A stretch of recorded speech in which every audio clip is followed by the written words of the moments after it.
nesta noite eu quero falar com vocês sobre o desafio que nós temos de seguir o nosso Mestre, o nosso Senhor Jesus Cristo. E o texto que nós temos para estudar nessa noite, Evangelho de Marcos, capítulo 1. Primeiro capítulo de Marcos, capítulo de número 1.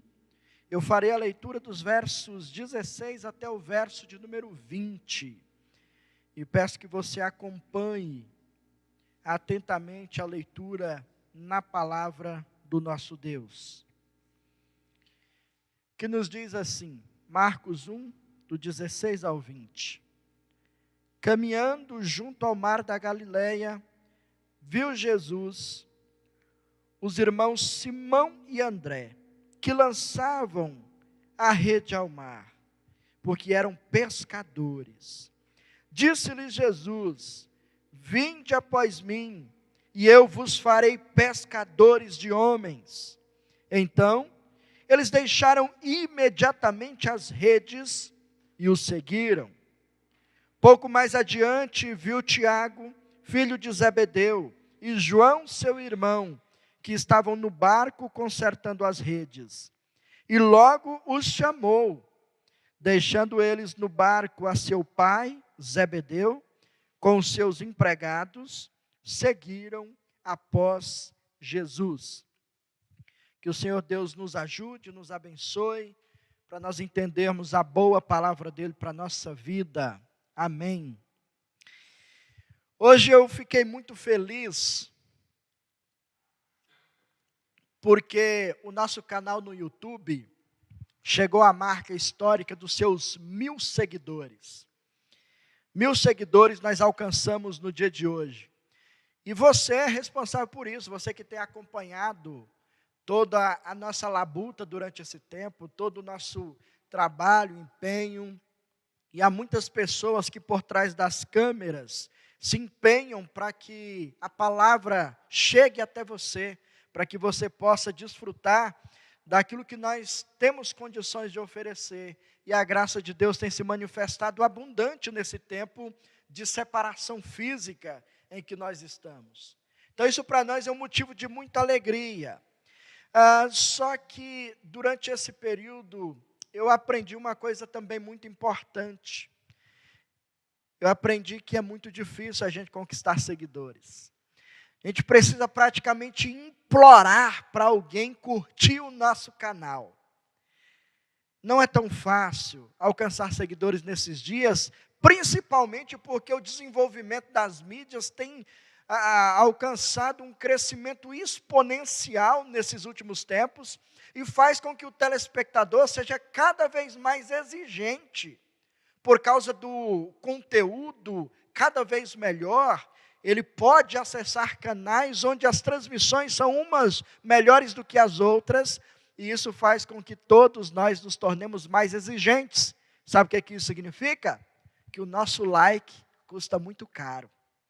O seu like está custando caro. E não é tão fácil para aqueles que estão nessa caminhada conseguirem.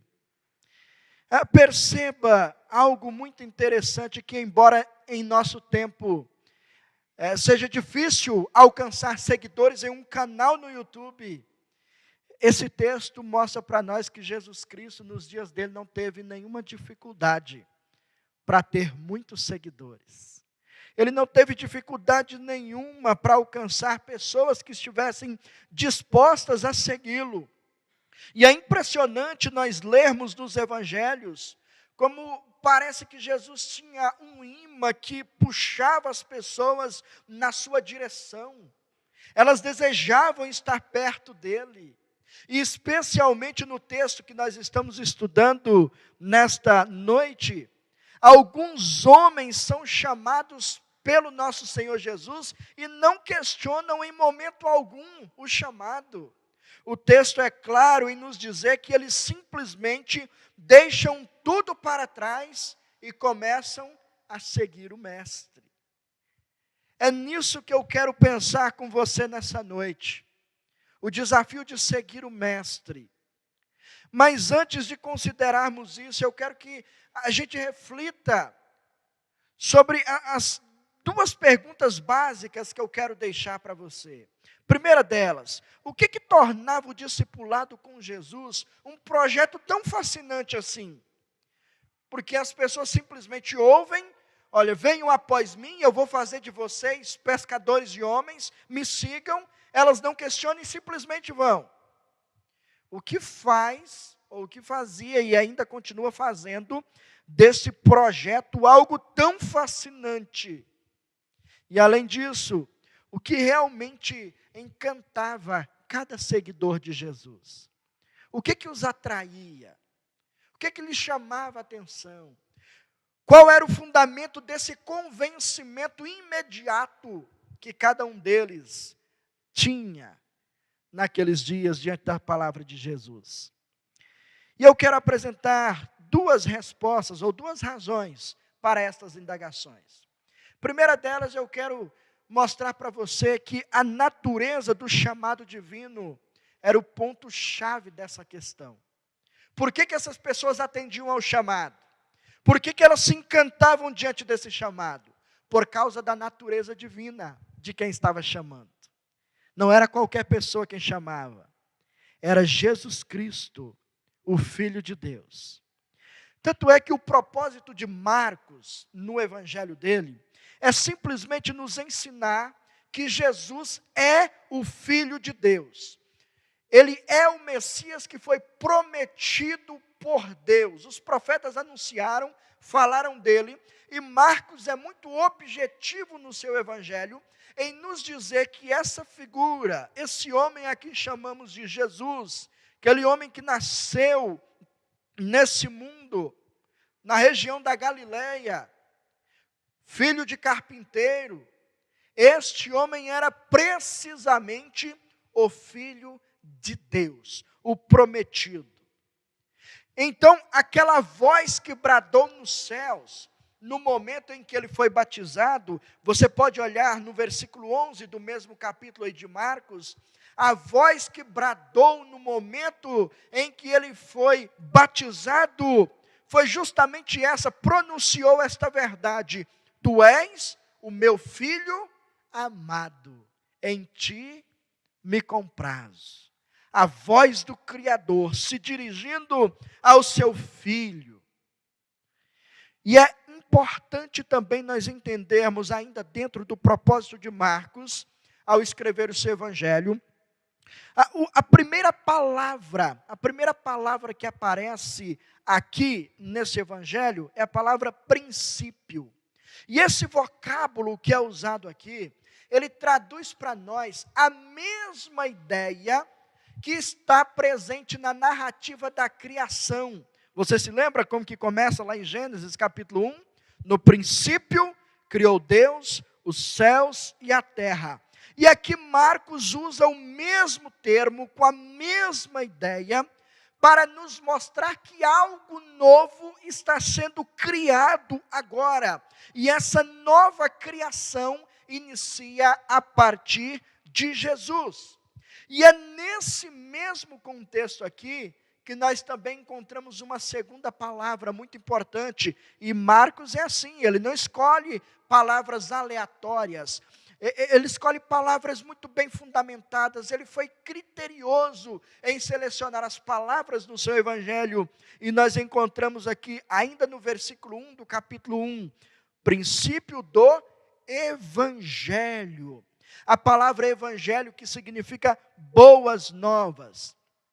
Você sabia que até aquele momento essa palavra era usada para referir-se ao nascimento de um novo César? Era assim, quando um César nascia, então um mensageiro era enviado para proclamar no reino inteiro essa boa notícia para a comunidade. O que Marcos está fazendo aqui é se apropriar de um texto que para muitos estava trazendo esperança e era uma boa notícia, para nos falar que agora uma notícia maior e mais sublime chegou para todos, que era o Filho de Deus, o primogênito entre todos, estava presente. E Marcos não se detém em narrar o nascimento de Jesus, ele começa o seu ministério já falando do início do ministério do nosso Senhor. Ele é muito objetivo, ele já vai direto no último de todos os profetas, no João Batista, que é o precursor do Messias, não apenas preparando o caminho para a pregação, ele também foi o precursor do Messias, experimentando antes do Messias o sofrimento e até a morte. Até nesses aspectos, ele antecedeu o nosso mestre. Marcos é muito objetivo para nos mostrar que esse Filho de Deus, que veio ao mundo, que se encarnou, é precisamente aquele que suscitará os filhos de Deus, escolhidos desde a fundação do mundo. É Ele quem está chamando as pessoas. O mesmo que esteve presente no início de toda a criação. Lá no princípio da criação, a voz de Deus que foi usada para dar vida a tudo e trazer à existência todas as coisas, a voz de Deus que dissipou todas as trevas, agora é a mesma voz do Filho, que também faz nascer a nova criação de Deus, as novas criaturas de Deus. E ele começa justamente assim, com uma frase simples, chegando diante de pessoas simples e dizendo: venham após mim, e eu vou fazer de vocês pescadores de homens. Eu vou fazer de vocês novas criaturas. Aliás, esta é a ideia que o apóstolo Paulo desenvolve quando escreveu a sua primeira carta aos Coríntios, no capítulo 5. Ele diz que se alguém está em Cristo, é nova criatura. É justamente essa ideia que nós já encontramos no início do ministério do nosso Senhor. No princípio da criação, o caos não conseguiu resistir à ordem dada por meio da voz do nosso Criador. E agora, com Jesus Cristo, ninguém, e absolutamente ninguém, é capaz de obstaculizar os planos e os intentos do nosso Redentor, o nosso resgatador. O que Marcos está querendo nos dizer, irmão e irmã, é que esse Jesus Cristo aqui que está chamando, tem autoridade para isso. Por que é que as pessoas se encantam tanto? Por que é que as pessoas atendem sem nenhum tipo de constrangimento ou dureza, ou mesmo algum questionamento? Por quê? Porque é o Senhor quem está chamando. E não há quem possa resistir à voz do Criador. E agora do Filho. Não pode, é impossível que qualquer homem consiga resistir a esse chamado. É isso que faz com que esta voz que convida, que chama amorosamente, seja tão atraente, seja tão cativante e tão convencedora. Porque era uma voz de autoridade, a autoridade do Filho de Deus. Tanto é que, veja, à frente do texto em que nós estamos lendo, a partir do versículo 21, Marcos quer deixar claro que Jesus Cristo tem autoridade para chamar. Ele é o Filho de Deus, e a voz dele é de autoridade. Por quê? Fala-nos sobre 3 milagres. O milagre curando um endemoniado, depois Jesus Cristo cura a sogra de Pedro, e depois existe aqui a descrição de muitas outras curas. O que Marcos quer é deixar evidente para todos nós que Jesus tinha uma natureza divina, e por causa disso, ele tinha poder para realizar esses milagres, e principalmente para chamar aqueles a quem o Senhor escolheu desde a fundação do mundo. É por isso que nós precisamos crer que o chamado de uma pessoa para ser discípulo de Cristo Jesus também tem que ser entendido como um milagre. É entendido o meu chamado, o seu chamado também é um milagre. Porque a nossa condição antes de sermos chamados era de inimigos de Cristo, do Senhor. Nós éramos inimigos de Deus nesse mundo. E como é que alguém pode chamar inimigos para participar de um projeto seu, de uma obra sua? Somente o Senhor que tem o poder de transformar inimigos em amigos. O Senhor que tem poder para trazer a vida àqueles que estavam mortos. Como nós encontramos na carta que Paulo escreveu aos Efésios, capítulo 2, vós estavam mortos nos vossos delitos e pecados. E foi o Senhor Jesus quem nos deu vida. Foi Ele quem imputou vida a todos nós. E é por essa vida que recebemos dEle, que fomos achegados, que fomos transformados de inimigos a amigos. Então é por essa razão que ninguém consegue resistir ao chamado do Senhor. Porque Ele está dando vida. O que torna o chamado irresistível é essa natureza divina daquele que está chamando. Ninguém consegue obstaculizar os planos, os intentos, e nesse caso, o chamado do Filho de Deus. Mas ainda voltemos a essa pergunta para encontrarmos uma segunda resposta. O que tornava o discipulado com Jesus, esse convite dele, um projeto tão fascinante? E por quê? Ou o que era realmente que estava encantando cada uma daquelas pessoas que aceitavam o convite?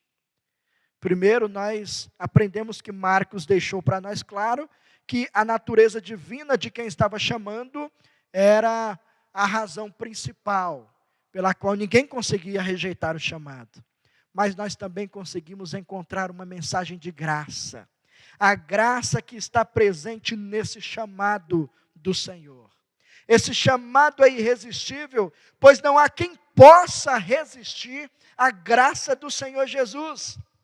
Aqueles a quem Ele escolheu desde a eternidade, no tempo são chamados e não resistem à voz do Filho de Deus. Agora pensem bem nessa figura que há aqui no texto e que pode ser inferida por todos nós. O comum, quando alguém quer fazer algum curso, um curso universitário, pense nisso, alguém que já pode decidir, que não precisa que alguém decida por ele, mas o comum é que esse indivíduo procure uma boa instituição. E hoje, nesse tempo onde tudo precisa de uma boa propaganda, nós corremos na internet e começamos a pesquisar qual seria a melhor instituição que me oferece o melhor conhecimento. Quem são os mestres, quem são os professores, quem é que está disposto a me orientar. Normalmente, esse é um movimento do aluno que busca a melhor instituição ou os melhores professores com quem ele pode aprender. Nos dias de Jesus Cristo, isso já acontecia, porque os alunos daqueles dias é quem iam atrás dos rabinos com quem eles poderiam aprender. Eram eles que corriam atrás de quem poderia lhes ensinar. Os rabinos não tinham nenhum trabalho de marketing naquele dia que pudesse atrair pessoas para suas escolas. Os alunos é que corriam atrás deles. Agora, Jesus, o supremo mestre, faz um movimento contracultural naqueles dias. É Ele quem vai em busca dos seus alunos. Ele não espera que alunos o procurem. Ele é quem vai atrás dos seus alunos, a quem Ele deseja ensinar. E Ele não vai em busca de pessoas que tivessem qualquer credencial. Ele não vai em busca dos rabinos que pudessem, então, dizer para ele ou revelar para ele quem seriam os melhores alunos. Ele não buscou nenhum tipo de indicação. Jesus iniciou o seu ministério, não sozinho, mas convidando pessoas para dividir a missão com eles. E ele foi buscar nos lugares, na região mais desprezada, que era a Galileia. Região onde tinham pessoas muito desprezadas pela elite daqueles dias. E lá ele escolhe homens simples, trabalhadores comuns, e faz deles os seus parceiros de ministério. Aqui nós encontramos essa manifestação da graça de Deus. Deus não precisa ver qualquer virtude em nós que nos credencie para nos tornarmos seus discípulos, até porque elas não existem. É puramente por meio da sua graça que Ele olha para nós e nos chama para participar dessa obra com Ele. É graça sobre a nossa vida. É graça para você que um dia decidiu ser discípulo de Jesus. Decidiu não por você mesmo, mas porque antes o Senhor quis chamar você. Essa graça que opera no nosso coração, transforma as nossas motivações e nos faz aceitar o convite que o Senhor faz a cada um de nós. Esse mesmo poder que é descrito no Evangelho opera também na nossa mente para mudar a nossa visão de valores. Vejam como que isso está aqui no texto em que nós estamos estudando. Nos dois casos em que os homens são chamados, o par de homens aqui é chamado para seguir a Jesus Cristo, dois grupos de trabalhadores, nós encontramos esses homens em atividade. Os primeiros estavam lançando as suas redes ao mar. Dentro do nosso contexto, a gente chama de tarrafa, aquela que você lança e ela cai em forma de um círculo na água e apanha os peixes lá no fundo. Provavelmente era com esse instrumento que eles estavam pescando, estavam em atividade. E o Senhor os chama para que eles se tornem seus seguidores. O segundo grupo é encontrado também em atividade. Eles estavam consertando as redes, provavelmente logo depois de um tempo de pescaria. Tanto esses primeiros como os últimos estavam em atividade. Naqueles dias em que a principal fonte de proteína de alimento para as pessoas era a carne de peixe, então alguém que estivesse envolvido nessa atividade era a coisa mais simples de ser encontrada. Eram os trabalhadores realmente mais comuns daqueles dias. Não era difícil para Jesus Cristo encontrá-los. Sobretudo ainda, como nos informa o maior historiador do primeiro século da era cristã, Flávio Joséfo, falando sobre a região do Mar da Galileia, onde Jesus Cristo escolheu para iniciar o seu ministério, apesar de ser um lago, ser até chamado de um lago por causa do seu tamanho, ele era riquíssimo na diversidade de peixes. Isso indica para nós então que o local que Jesus Cristo escolheu era um local público, onde tinha pessoas comuns, estavam trabalhando, e era um movimento constante, um movimento frenético. E dentre muitas pessoas, Jesus Cristo vai passando, e ele então escolhe pessoas específicas a quem ele chama. E o que nós encontramos aqui? Em nenhum desses casos existe qualquer objeção ao chamado, mas uma resposta pronta e imediata. Este foi um chamado diferente que Jesus Cristo fez para cada um daqueles homens. Era o início do seu ministério. Por isso que eles são chamados de apóstolos também, porque foram chamados pelo próprio Cristo.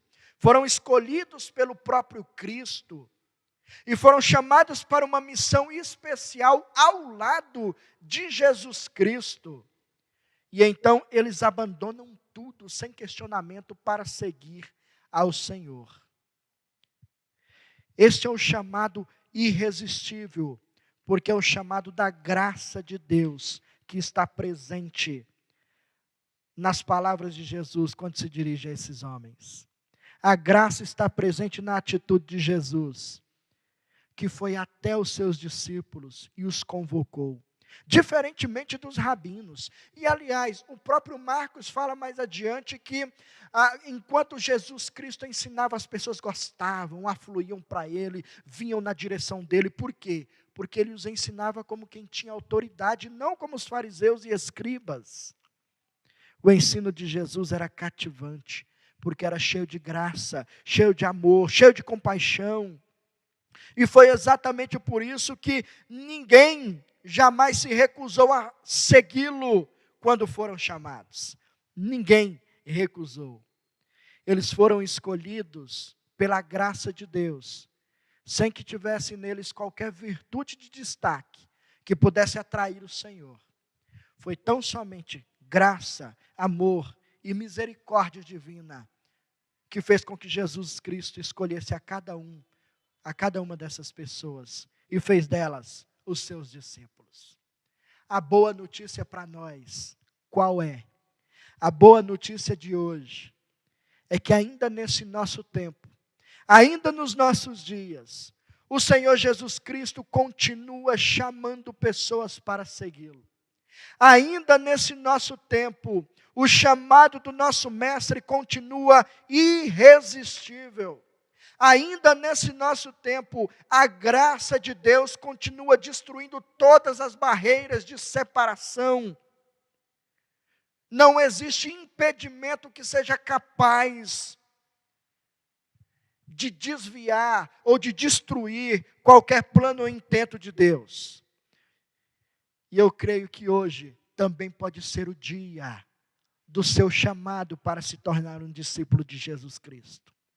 Pode ser o dia em que o Senhor está chamando você para se tornar um discípulo e uma discípula dele, para andar com ele, para seguir nessa vida ao lado dele, para tornar-se alguém com uma identidade nova, com perspectivas novas, com valores mudados e transformados. Alguém que confia tão somente na graça e na misericórdia do Senhor. Alguém que não vê mais em si nenhum tipo de força ou capacidade que possa te ajudar nos momentos mais críticos da vida. É alguém que vai crer tão somente na graça e na misericórdia do Senhor. Aqueles que nesse tempo são chamados e correspondem ao chamado para seguir o Senhor Jesus nesse mundo, começam também a viver com a expectativa de que no futuro, no retorno de Cristo, ouvirão um último convite. Se você aceita esse de agora, para seguir o Senhor aqui nesse mundo, você começa a viver na expectativa de um último convite que ainda será feito para nós. No dia em que Cristo retornar, Ele então vai olhar para os seus discípulos que responderam ao seu chamado aqui e dirá a eles: vinde benditos de meu Pai, entrai na posse do reino que vos está preparada desde a fundação do mundo. E este será o último e definitivo convite que nós receberemos do Senhor Jesus, antes de começarmos a desfrutar das alegrias eternas. Então, até que esse grande dia chegue, nós continuaremos aqui, servindo e seguindo o nosso Mestre, e também chamando ou clamando pela graça dele sobre a nossa vida, a mesma graça que nos capacita a cantar, a dizer, a falar em alto e bom som o tempo todo: Maranata, vem Senhor Jesus.